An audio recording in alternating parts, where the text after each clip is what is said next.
করতে হবে। আমি কীর্তন শুনতে যাচ্ছি, কেন যাচ্ছি? আমার ছেলেটার চাকরির জন্য যাচ্ছি, আমার মেয়ের বিয়ের জন্য যাচ্ছি, আমার একতলা বাড়ি দুতলার জন্য যাচ্ছি, আমি ভগবানকে পাওয়ার জন্য যাচ্ছি। আগে লক্ষ্যটাকে স্থির করতে হবে। আপনারা সকলে জানেন যে গুরু দ্রোণাচার্যের অনেক ছাত্র ছিল। সমস্ত ছাত্রদেরকে ডেকে আজকে পরীক্ষা হবে, আর পরীক্ষায় যিনি ফার্স্ট হবে তিনি আমার সবথেকে প্রিয় ছাত্র হবে। পরীক্ষাটা কিরকম হবে বলে, একটা গাছের ডালে একটা মাটির পাখি বসানো আছে। ওই পাখির ডানাতে নয়, দেহতে নয়, হাতে নয়, পায়ে নয়, পাখির চোখটাকে লক্ষ্য ভেদ করতে হবে। এতদিন তোমাদের আমি দেখিয়েছি, শিখিয়েছি, আজকে লক্ষ্য ভেদ করে দেখাও, দেখি কে পারে। সমস্ত ছাত্ররা এক জায়গায় দাঁড়িয়েছে, এক এক করে পরীক্ষা দিচ্ছে। কেউ তীরটা নিয়ে পাখির গায়ে মারছে, কেউ বুকে মারছে, কেউ ডানাতে মারছে, কিন্তু লক্ষ্যটাকে ভেদ করতে আর কেউ পারছে না। এক এক করে সব আসছে, সব ফেল করে করে যাচ্ছে। যেতে যেতে যেতে এমন সময় গুরু দ্রোণাচার্য অর্জুনের দিকে তাকিয়েছে, বাবা এবার তোমার পালা, তুমি এসো, তুমি লক্ষ্য ভেদ করে দেখাও, দেখি তুমি পারো কিনা। অর্জুন গুরুদেবকে প্রণাম করে তীর ধনুকটা হাতে নিয়ে চোখটাকে বন্ধ করে গুরুকে প্রণাম করে আর তীরটা হাতে নিয়ে লক্ষ্যটাকে ভেদ করবেন কিভাবে, প্রথমে কিছুক্ষণ স্থির হয়ে গেলেন, তারপরে যেই তীরটাকে ছুঁড়ে দিলেন,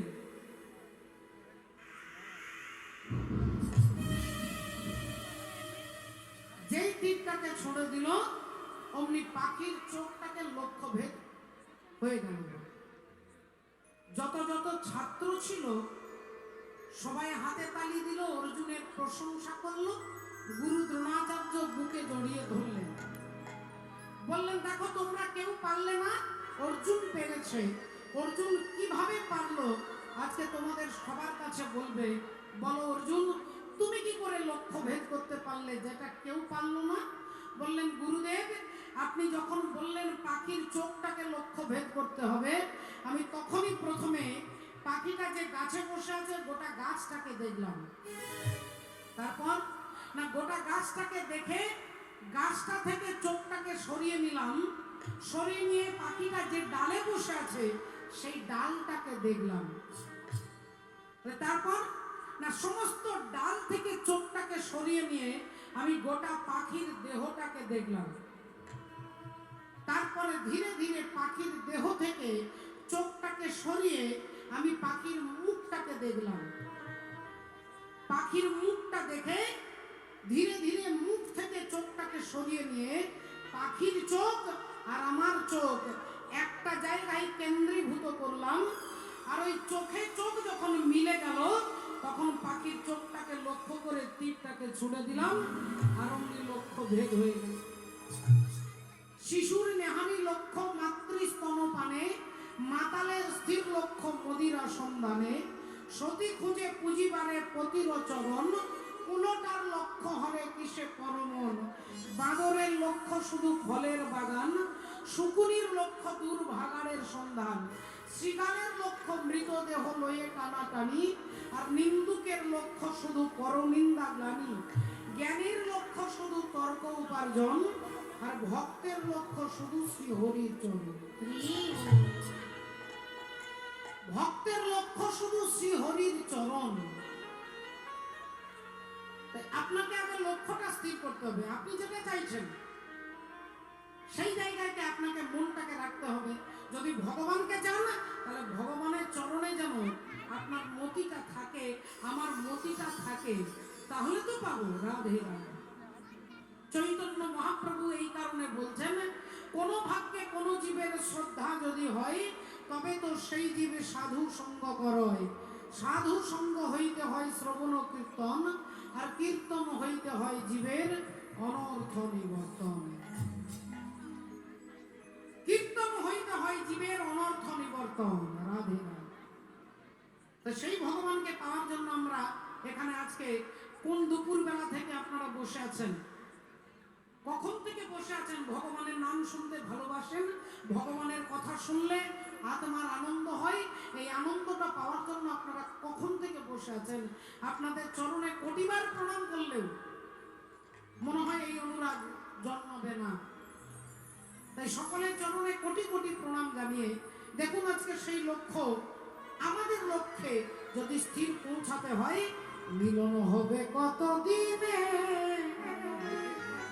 অমিলন হবে কত দিনে, ওই আমার মনের মানুষের সনে, আমার মনের মানুষের সনে।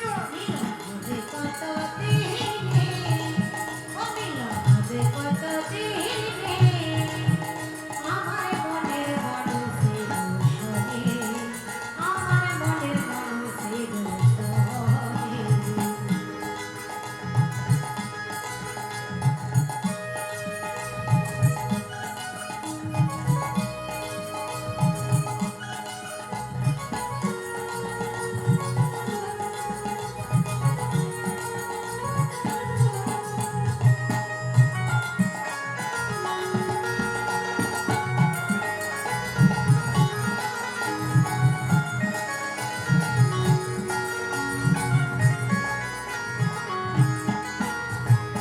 চাতকে চাই হরে নিশি,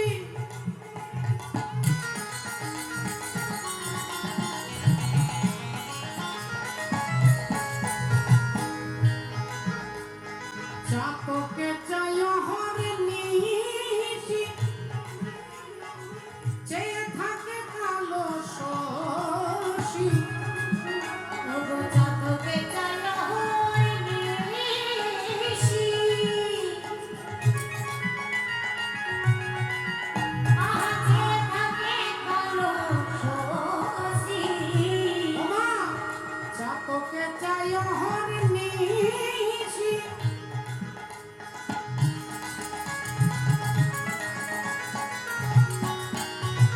চেয়ে থাকে কালো শশী, এ চাতকে চাই হরে নিশি, আজে থাকে কালো শশী।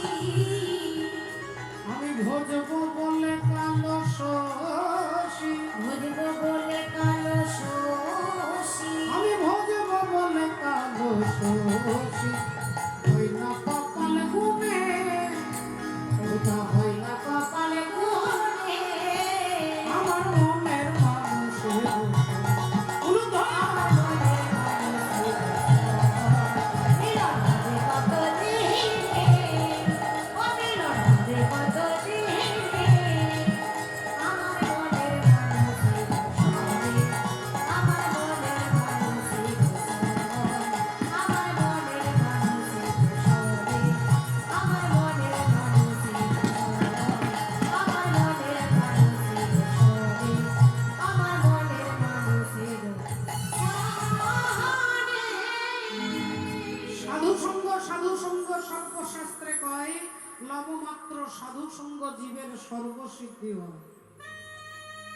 লবমাত্র সাধু সঙ্গ জীবের সর্বসিদ্ধি হয়। সাধু সঙ্গ পাওয়ার জন্যই এখানে আপনারা এসেছেন। সাধু দর্শন, সাধুর কৃপা পাওয়ার জন্যই 144 বছর পরে ত্রিবেণী সঙ্গমে প্রয়াগরাজে যেখানে হয়ে গেল হরি বল রাধে রাধে, যেখানে মহামানবের মহাসম্মেলন, গোটা পৃথিবী থেকে ভক্তরা এলেন। শুধু স্নান করবেন এই অপেক্ষায় নয়, লক্ষ লক্ষ ভক্তদেরকে দর্শন করবার জন্য অনেকে সেই মানসিকতাও ছুটে গেছেন। কত কষ্ট করে গেছেন শুধুমাত্র সাধু দর্শন, সাধুর চরণে হাত দিয়ে প্রণাম করবার জন্য। বলেন এতে কি হয় না, এতে আপনার লবমাত্র সাধু সঙ্গ জীবের সর্বসিদ্ধি হয়। ভক্তিমতী মায়েরা, ভগবানের কথা শুনতে এসে ভগবানের কোনো বিষয়ে চ্যালেঞ্জ করা যাবে না। এই চ্যালেঞ্জ করলেই রাধে রাধে অহংকার। ভগবানের বিষয়টা হচ্ছে ভক্তি,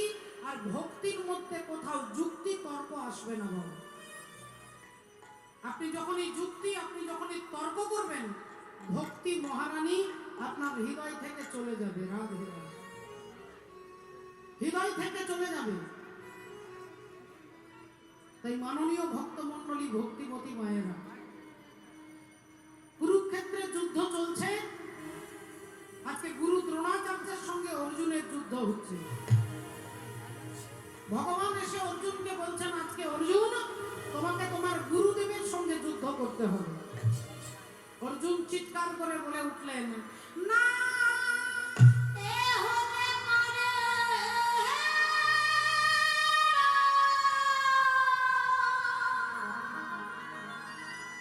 না, না, এ হতে পারে না।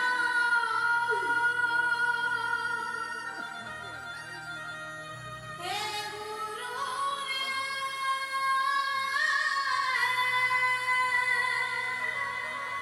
এ হতে পারে না। হতে পারে না। সঙ্গে সঙ্গে ভগবান বলে উঠলেন, অর্জুন, আমি তোমাকে যা বলছি তোমাকে তাই করতে হবে। তাই আমি বলছি তুমি যাও, তোমার গুরু দ্রোণাচার্যের সঙ্গে আজকে তোমাকে যুদ্ধ করতে হবে। অর্জুন সঙ্গে সঙ্গে হাত জোড় করে বলে উঠলেন, কৃষ্ণ, আমি আমার গুরুদেবের সঙ্গে যুদ্ধ করতে পারবো না। ভগবান হেসে উঠলেন। ভগবান হাসলেন আর বললেন, শোনো অর্জুন, এই কুরুক্ষেত্রের মাঠে এমন কোন বীর ব্যক্তি নেই যিনি গুরু দ্রোণাচার্যকে হারাতে পারবে। এখানে এমন কোন বীর নেই যিনি গুরু দ্রোণাচার্যকে হারাতে পারে। অর্জুন বললেন, তাহলে তুমি আমাকে পাঠাচ্ছ কেন?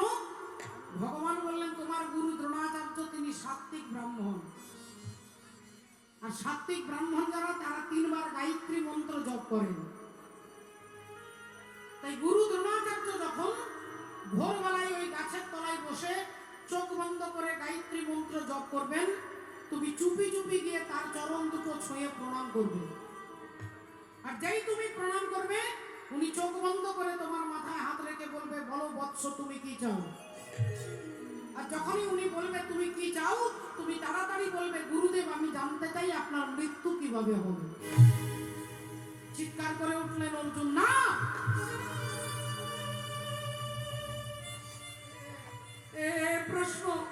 এ প্রশ্ন আমি করতে পারবো না।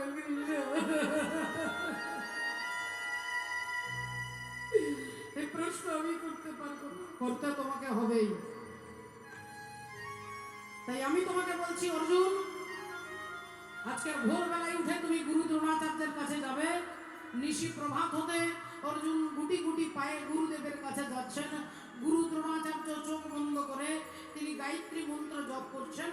আর অর্জুন গিয়ে যেই চরণে হাত দিয়ে প্রণাম করেছে, গুরু দ্রোণাচার্য চোখ বন্ধ করেই মাথায় হাত রেখে আশীর্বাদ করে বললেন, বলো বৎস, তুমি কি চাও?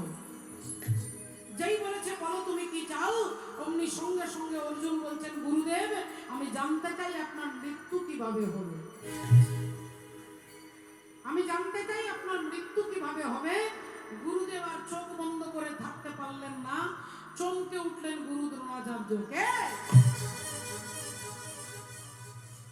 আর যেই তাকিয়েছে অমনি দেখছে অর্জুন। দ্রোণাচার্য হেসে ফেললেন।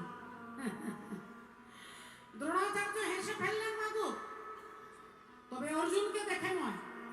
অর্জুনের পেছনে একটা গাছ আছে, আর গাছের আড়ালে পরমাত্মা শ্রী হরি দাঁড়িয়ে আছেন। ভগবানকে দেখা যাচ্ছে না, ভগবানের উত্তরীয়টা মাঝে মাঝে বাতাসে নড়ছে। এই উত্তরীয়টা বাতাসে নড়ছে, এই উত্তরীয়টা দেখে দ্রোণাচার্য বুঝতে পেরে গেল যে যে পক্ষে কৃষ্ণ রয়, সেই পক্ষ কি কখনো পরাজিত হয়? যে পক্ষে কৃষ্ণ রয়, সেই পক্ষ কি কখনো পরাজিত হয়?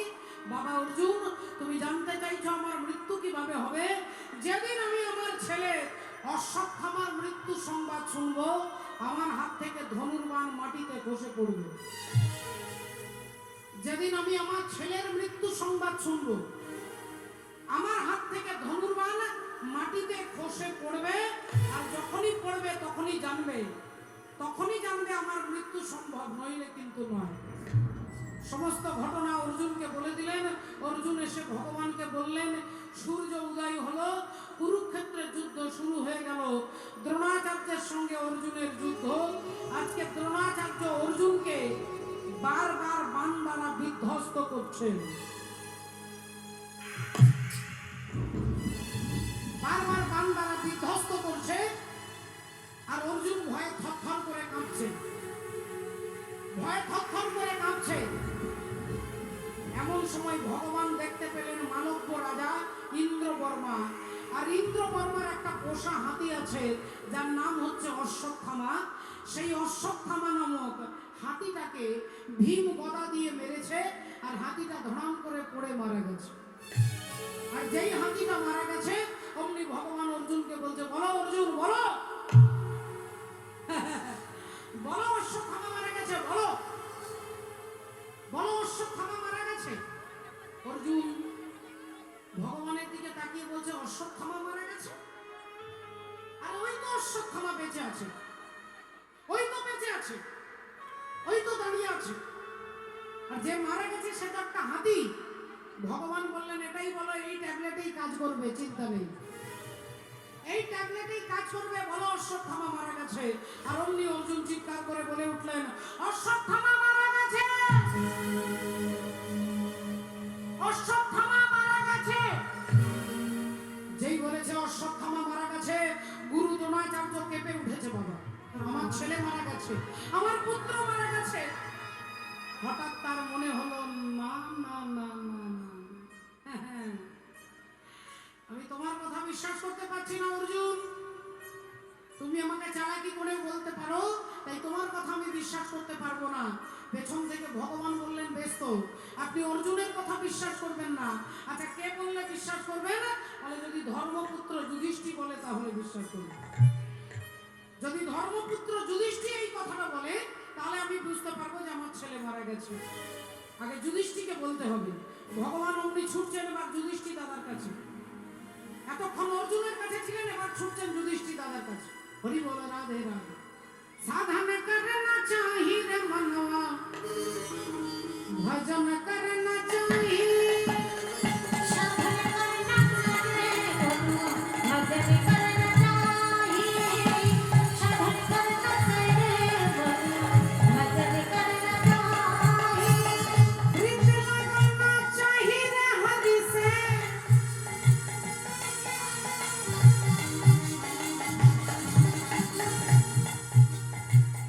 प्रीत लगाना चाहिए हरि से, प्रेम लगाना चाहिए, साधन करना चाहिए मनवा, भजन करना चाहिए। সাধন করনা চাহিয়ে মনवा, ভজন করনা চাহিয়ে, সাধন করনা চাহিয়ে মনवा, ভজন করনা চাহিয়ে। नित नहन से हरि मिला तो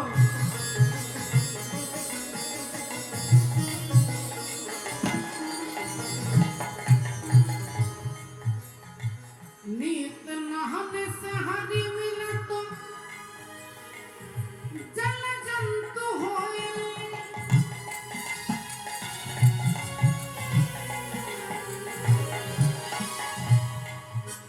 और फल मूल खाके हरि मिले तो,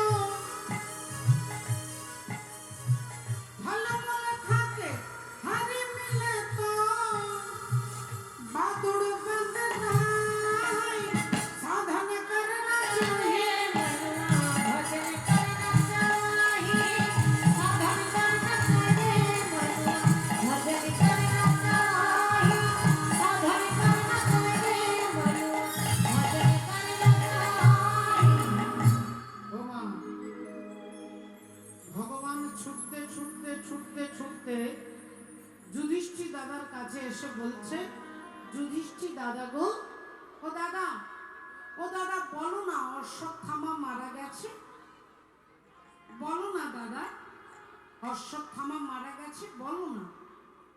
যুধিষ্ঠির দাদা ভগবানের দিকে তাকিয়ে বলছে, তুমি সর্বযজ্ঞের ঈশ্বর, অক্ষয় অব্যয় অবিনশ্বর, ব্রহ্মা বিষ্ণু মহেশ্বর, করে তোমার ধ্যান, কিন্তু কৃষ্ণ রে, তুমি চাইলেও আমার জিহ্বা দিয়ে মিথ্যে বেরোবে না। চাইলেও আমার জিহ্বা দিয়ে মিথ্যে বেরোবে না, আমি মিথ্যে কথা বলতে পারবো না, তাই আমাকে তুমি মিথ্যে বলবার জন্য বাধ্য করো না। ভগবান বললেন, যুধিষ্ঠির দাদা, আমি তোমাকে মিথ্যে বলতে বলছি নাকি? তুমি মিথ্যে কেন বলবে? তুমি তো বলবে অশ্বত্থামা হতবাণী, ইহা আমি সত্য জানি, ইতি গজ পড়ি গেল রণে। অশ্বত্থামা হতবাণী, অশ্বত্থামা মারা গেছে, আর সেই অশ্বত্থামা হচ্ছে একটা হাতির নাম। এটা তো মিথ্যে কথা নয়। যুধিষ্ঠির দাদা দেখলেন, না এটা তো মিথ্যে নয়, তাহলে এটা তো বলা যাবে। অমনি যুধিষ্ঠির দাদা চিৎকার করে বলে উঠলেন, অশ্বত্থামা হতবাণী, ইহাই আমি সত্য জানি, সত্য জানি। আর যেই একটা লাইন ধর্মপুত্র যুধিষ্ঠির জিহ্বা দিয়ে উচ্চারণ হয়েছে, অমনি গুরু দ্রোণাচার্য ভাবছে, তাহলে আমার ছেলে মারা গেছে, আমার পুত্র, আমার পুত্র।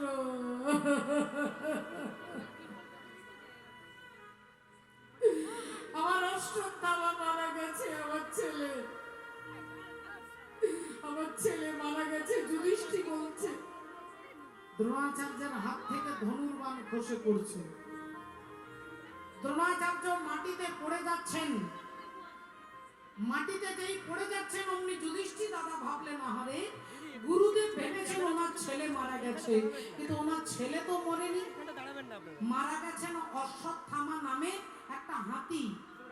তাহলে ওনার ছেলেরও নাম অশ্বত্থামা, আর হাতিটারও নাম অশ্বত্থামা। তাহলে আমি দ্বিতীয় লাইনটা বলবো, ইতি গজ, গজ মানে হাতি। এই লাইনটা বললেই গুরুদেব বুঝতে পেরে যাবেন যে ওনার ছেলে মারা যায়নি। আর এই লাইনটা তিনি জোরে বলতে যাবেন। আর আপনারা সকলে জানেন যে আপন ইচ্ছাই জীব কোটি বাঞ্ছা করে, কৃষ্ণ ইচ্ছা না হইলে বাঞ্ছা নাহি পুরে। এখানে যত যত মায়েরা বাবারা বসে আছেন, সবাই চান আমার ছেলে মাস্টার হোক, আমার ছেলে ডাক্তার হবে, আমার ছেলে ইঞ্জিনিয়ার হবে, আমার ছেলে ওটা হবে, এটা হবে। কিন্তু আসলে হবে কোনটা? মানে যেটা ভগবান যেটা লিখে রেখেছে তার প্রারব্ধে, যেটা তার প্রারব্ধে ভাগ্যে লেখা আছে, তার বেশি তিনি আপনি চাইলেও হবে না। আপন ইচ্ছাই জীবে কোটি বাঞ্ছা করে, কৃষ্ণ ইচ্ছা না হইলে বাঞ্ছা নাহি পুরে।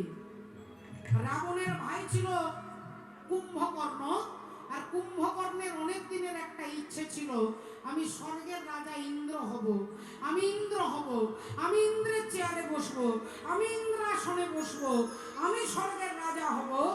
এই মনে মনে চিন্তা করে তিনি 10,000 বছর তপস্যা করতে বসলেন। 10,000 বছর পরে সৃষ্টিকর্তা ব্রহ্মা এসে সামনে দাঁড়িয়ে বলছে, আজকে তুমি যা চাইবে তোমাকে তাই দেবো, আজকে তুমি যা চাইবে তোমাকে তাই দেবো। বলো তুমি কি চাও কুম্ভকর্ণ, বলো কি চাও, আজকে যা চাইবে তাই দেবো। কুম্ভকর্ণের ইচ্ছে ছিল আমি স্বর্গের রাজা ইন্দ্র হব, আমি ইন্দ্রাসন চাইবো, আমি ইন্দ্রের আসনটা চাইবো। তাই বলছে বলো তুমি কি চাও। আর কুম্ভকর্ণ বলতে যাবে আমি ইন্দ্রাসন চাই, কিন্তু তার আগেই ভগবান মা সরস্বতীকে বলছে যাও ওর জিউ হাতে বসে দাও। সরস্বতী দেবী জিউ হাতে বসে গেলেন। কুম্ভকর্ণ বলতে যাচ্ছিলেন আমি ইন্দ্রাসন চাই, তার জিহ্বাটা ঘুরে বেরিয়ে গেল আমি নিদ্রাসন চাই, আমি নিদ্রাসন চাই। ব্রহ্মাজি বলে দিলেন তথাস্তু, তথাস্তু রাধে, তোমার ঘুমিয়ে যাওয়াই ভালো। তাহলে কুম্ভকর্ণের ইচ্ছে ছিল আমি ইন্দ্রাসন বলবো, কিন্তু ভগবানের ইচ্ছে নয় বলে তার জিহ্বাটা উল্টে বেরিয়ে গেল আমি নিদ্রাসন চাই। তাই যুধিষ্ঠির দাদা ভাবছে আমি একটু জোরে বলবো, ইতি গজ পড়ি গেল রণে। আর যেই যুধিষ্ঠির দাদা বলতে যাবে, তার আগেই ভগবান পাঞ্চজন্য শঙ্খটাকে জোরে বাজিয়ে দিয়েছে।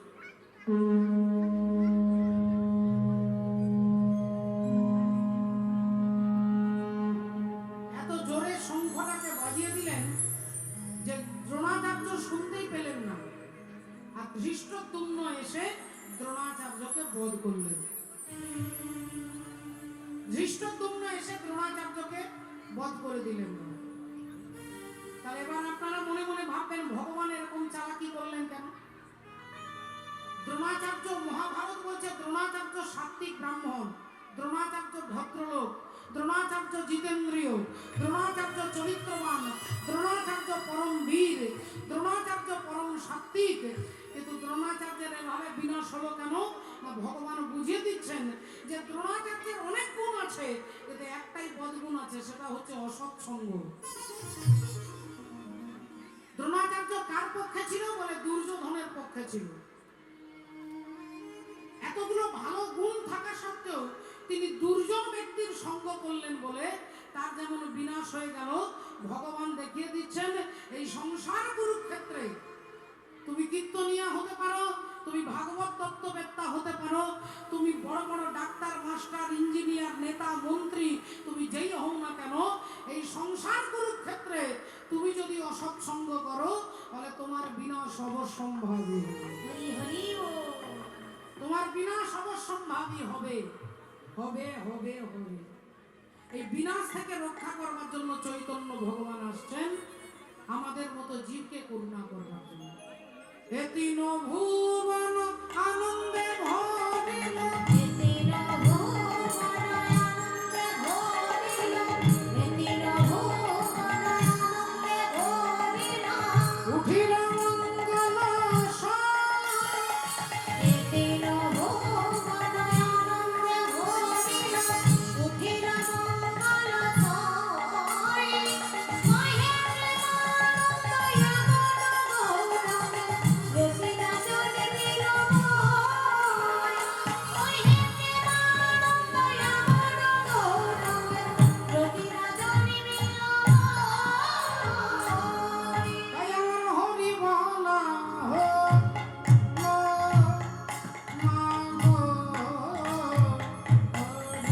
বলা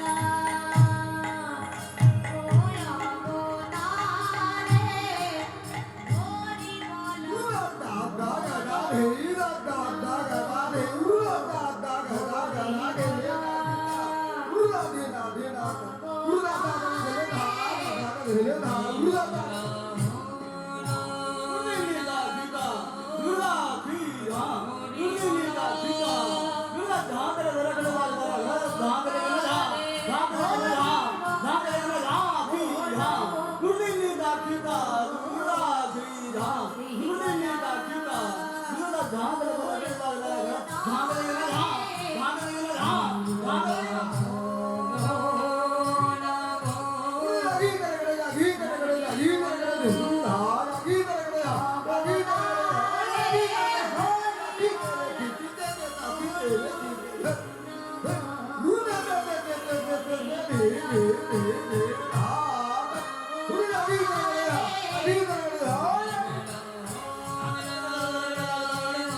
অবতারে, হরি বলা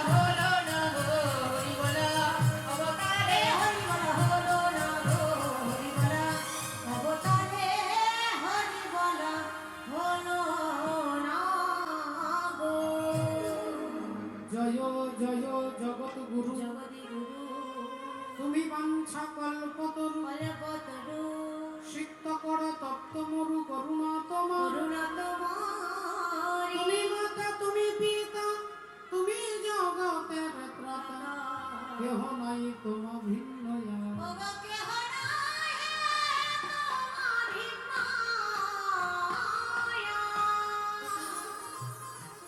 সকলে চরণে দণ্ডবত প্রণাম জানিয়ে আজকে আমরা যে কথা শুনবো, যার কথা শুনবো, আমরা সামনে রাখবো মহাভারতকে আমরা সামনে রাখবো শাস্ত্রকে, ভাগবতকে, গীতাকে সামনে রেখে আজকে তত্ত্ব, তথ্য, ইতিহাস এবং সামাজিক শিক্ষা আমরা জানবো, আমরা শুনবো।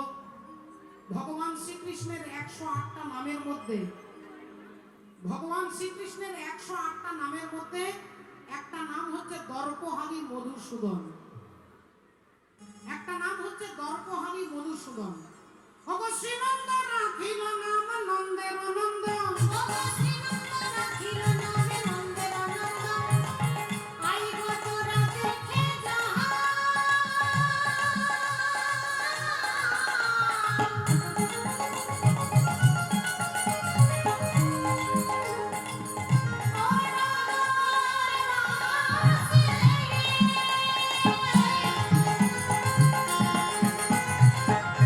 দেখে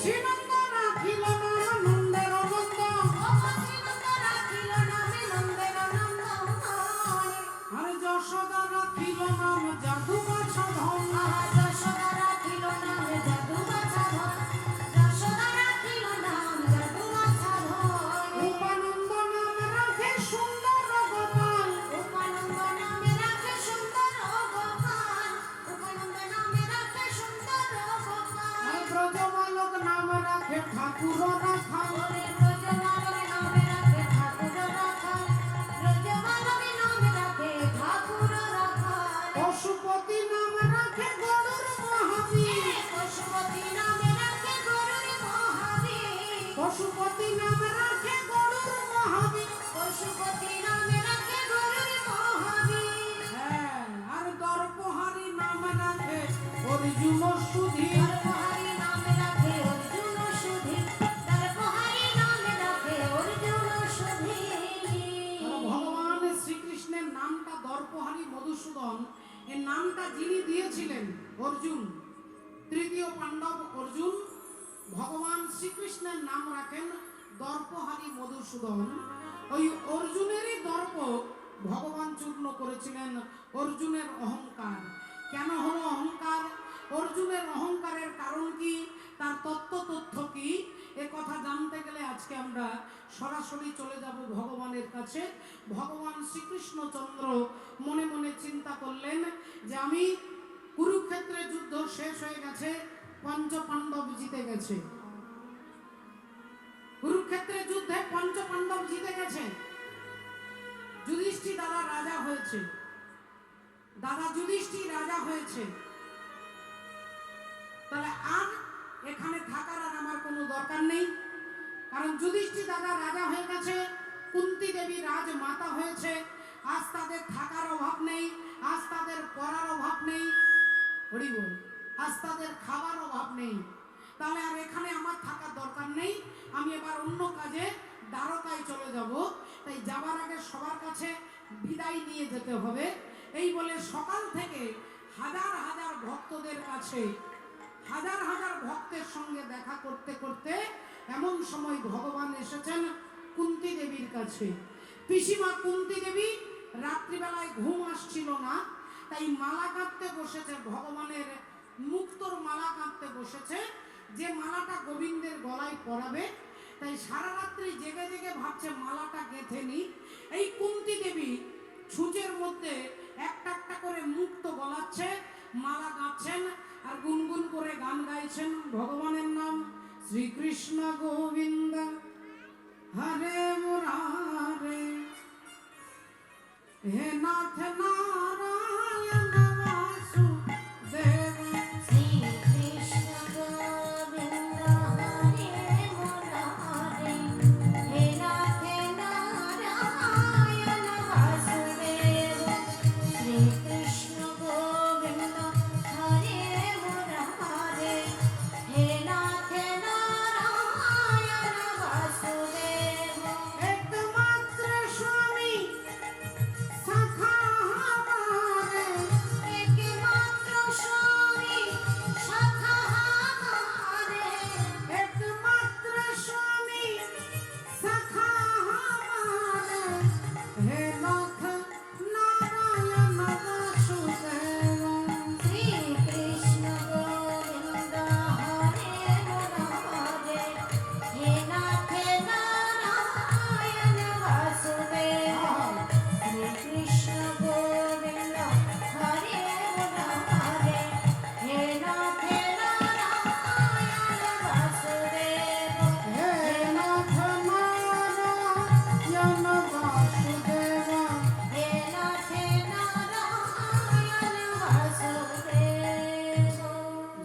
নিতাই জয় রাধে।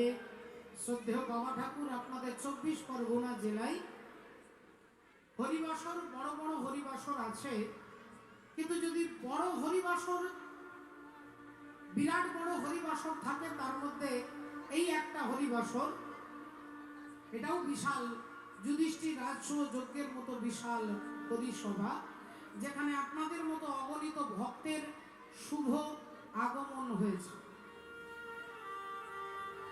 এই বিশাল হরিবাসরের জন্য এর কৃতিত্ব শুধু কমিটির দাদাদের, কাকাদের, ভাইদের নয়,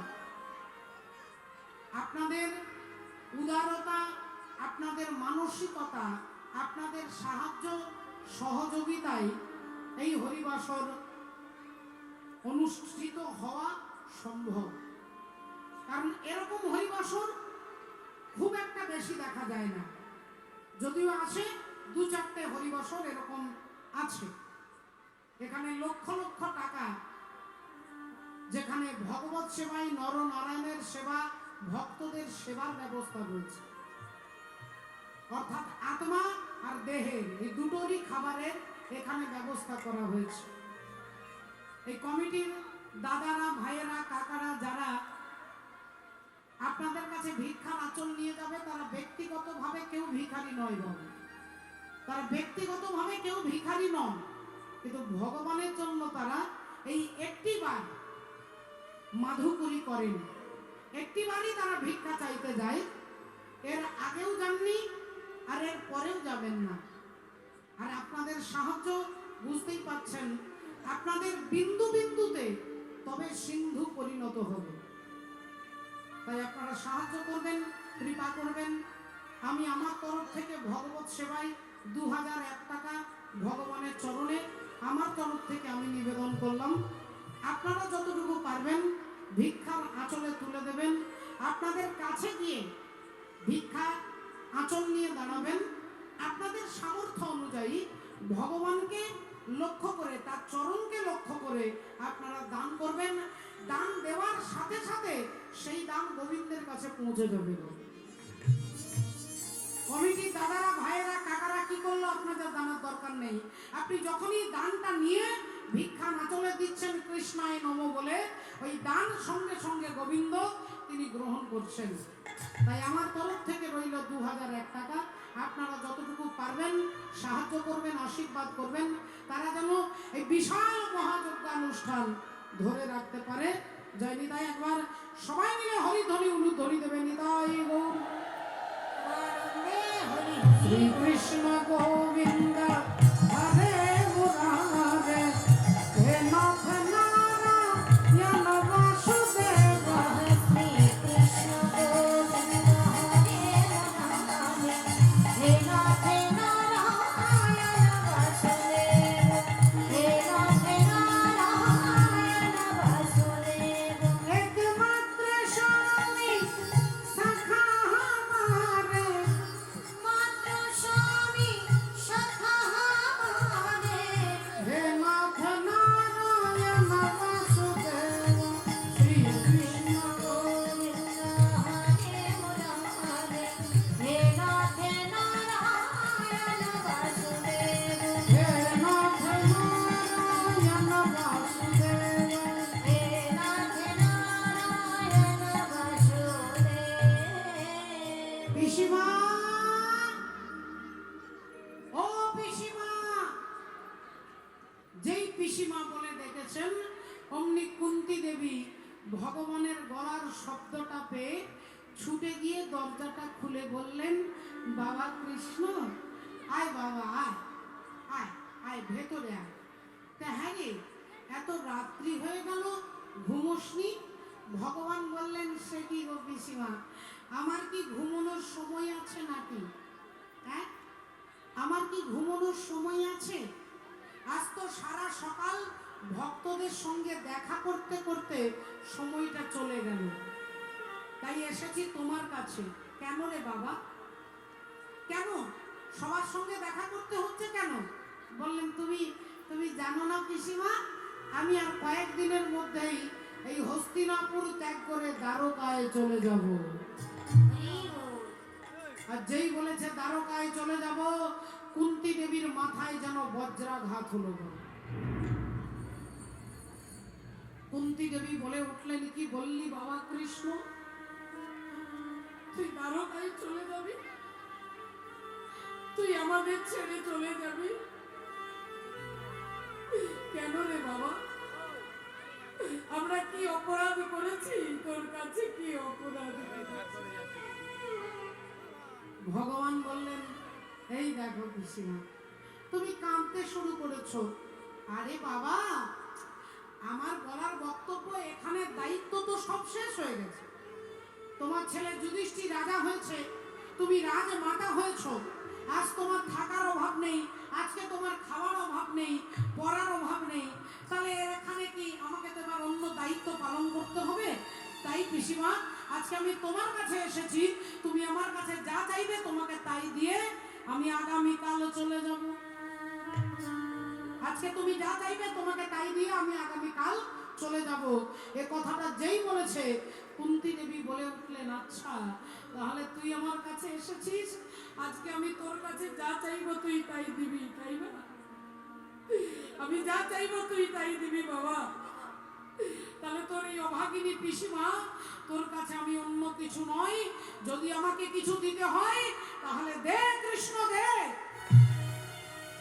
দে। এই আমি আঁচলটা তোর কাছে পাতলাম, যদি আমাকে কিছু দিতে হয় তাহলে আমায় আঁচল ভরে দুঃখ দে রে। আমায় আচল ভরে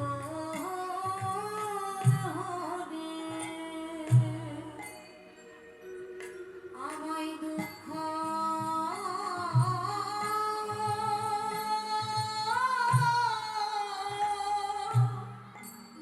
দুঃখ দে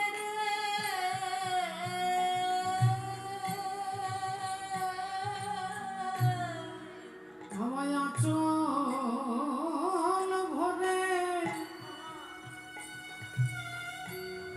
তুই দুঃখ দে রে। আমায় আচল ভরে আমায় দুঃখ দে রে।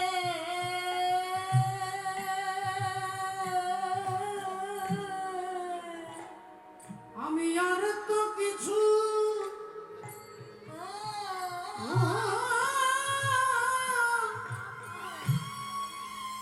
ওরে চাই না কৃষ্ণ,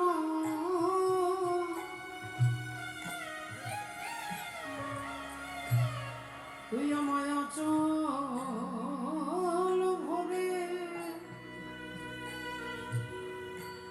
দুঃখ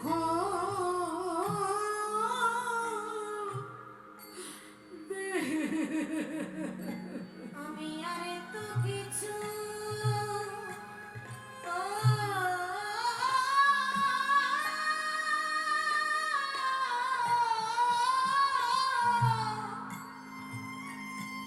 আর তো কিছু চাই না কৃষ্ণ, আমায় আচল ভরে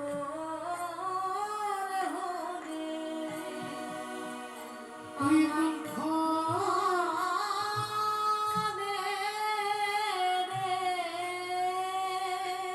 আমি কিছু চাই না তোর কাছে। ভগবান বললেন, পিসিমা তুমি আমার কাছে দুঃখ চাইছো? ইতিহাস প্রমাণ, আজ পর্যন্ত আমার কাছে দাঁড়িয়ে কেউ দুঃখ চায় না। আমার কাছে টাকা পয়সা, গাড়ি বাড়ি, ধন দৌলত, ঐশ্বর্য, স্বাস্থ্য, সুস্থতা, শ্রীবৃদ্ধি সবাই আমার কাছে চায়। আর তুমি আমার কাছে আঁচল পেতে দুঃখ চাইছো পিসিমা? পিসিমা কুন্তী দেবী বললেন, বাবা কৃষ্ণ রে, আমি এতক্ষণ পরে বুঝলাম আমাদের জীবনে যতদিন দুঃখ ছিল, আমাদের জীবনে যতদিন দুঃখ ছিল তুই আমাদের পাশে ছিলি। আমাদের আমাদের জীবনে যতদিন ব্যথা ছিল, যন্ত্রণা ছিল, তুই আমাদের পাশে ছিলি। আর আজকে আমার ছেলে যুধিষ্ঠির রাজা হয়েছে, আজ আমি রাজমাতা হয়েছি, আজ আমাদের খাওয়া পরার অভাব নেই, তাই আজ এই সুখের দিনে তুমি আমাদের ছেড়ে চলে যাচ্ছ কৃষ্ণ। আজ এই সুখের দিনে তুই আমাদের ছেড়ে চলে যাচ্ছিস। তাই এমন সুখের দরকার নেই যে সুখে কৃষ্ণকে হারা হতে হয়। যে সুখে কৃষ্ণ হারা হতে হয় এমন সুখের আমাদের দরকার নেই। এ কথা যখনই বলেছেন ভগবান পিসিমাকে বুকে জড়িয়ে ধরে বললেন, পিসিমা গো,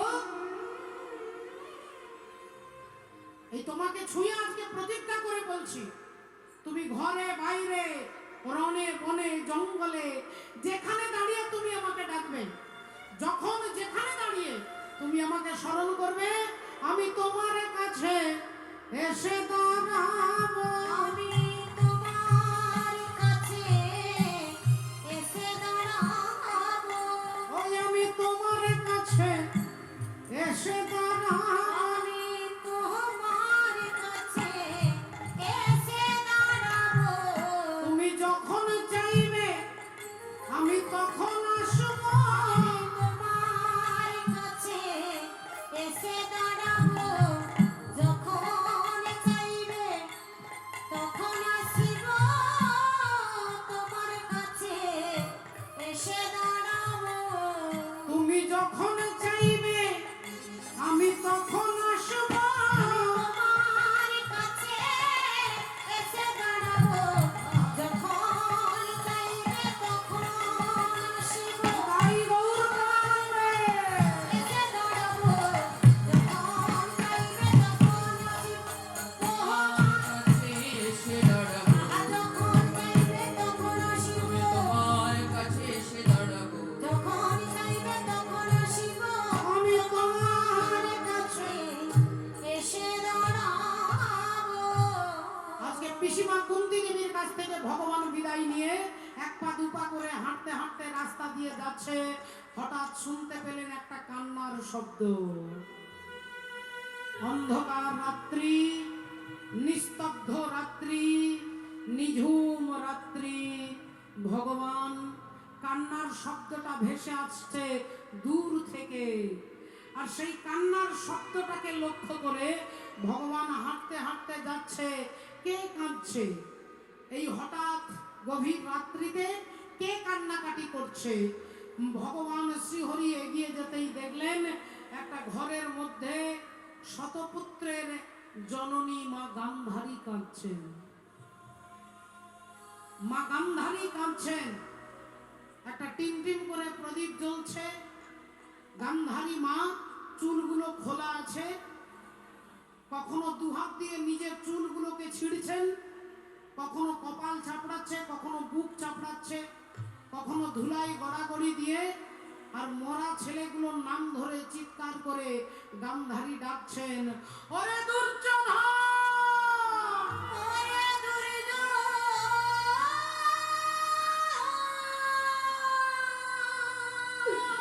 ওরে দুঃশাসন, ওরে দুঃশাসন,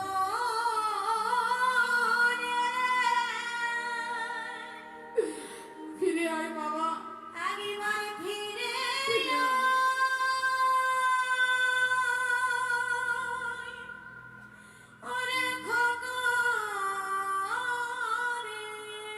ভক্তিমতী মায়েরা, 100টা ছেলে মারা গেছে, সেই মা কিরকম কাঁদবে চিন্তা করে দেখুন। মরা ছেলের নাম ধরে চিৎকার করে গান্ধারী কাঁদছেন, আর হঠাৎ হরি বলে রাধে রাধে, ভগবান পেছনে এসে দাঁড়িয়েছে। ভগবান দেখছেন শতপুত্র হারা জননী গান্ধারীর কান্না। গান্ধারী কেঁদে কেঁদে বলছে, দুর্যোধন দুঃশাসনকে ডাকছে, একবার আয়, একবার আয়, একবার আমার গলাটা জড়িয়ে ধরে আমাকে মা বলে ডাক, একবার আমাকে মা বলে। পরাণের দুর্যোধন রে,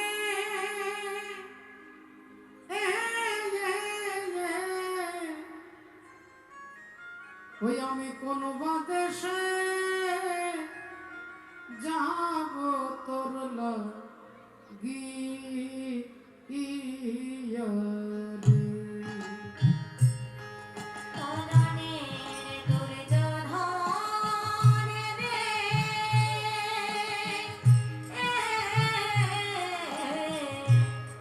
কোন বাদেশে যাব তোর লাগিয়া রে। ওই আমার দেহে আর প্রাণ রবে মরে, এ দেহে আর প্রাণে রবে না রে। ওই আমি কোন বাদেশে যাব তোর লাগিয়া রে। পরাণের দুর্যোধন রে,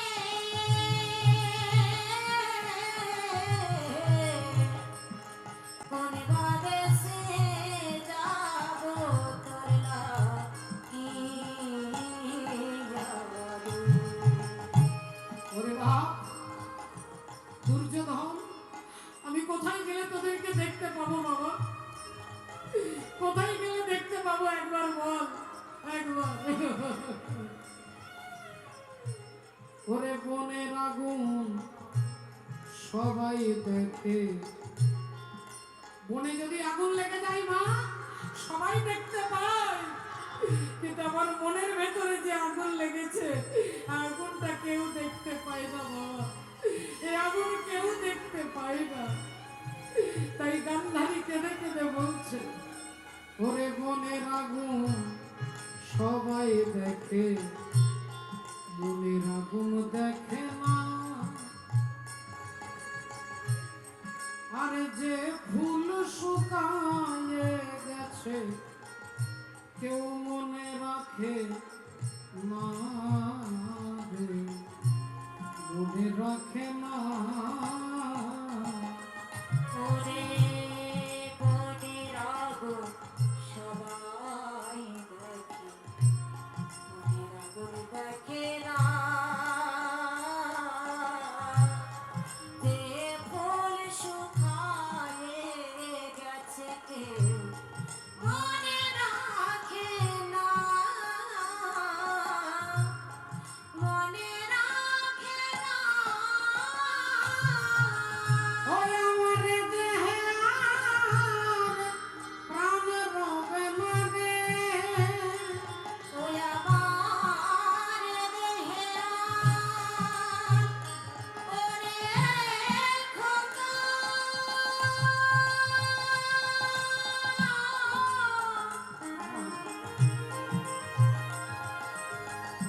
ওরে খোকা রে, ফিরে আয়। ওরে বাবলা পাখি, ফিরে আয়, ফিরে আয়।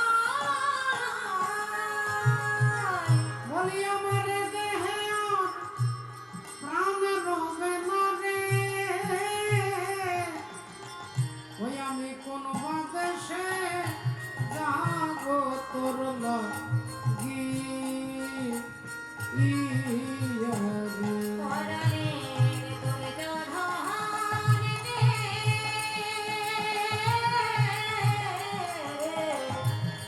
কোন বাদেশে যাব তোর লাগিয়া রে। ওরে দুর্যোধন,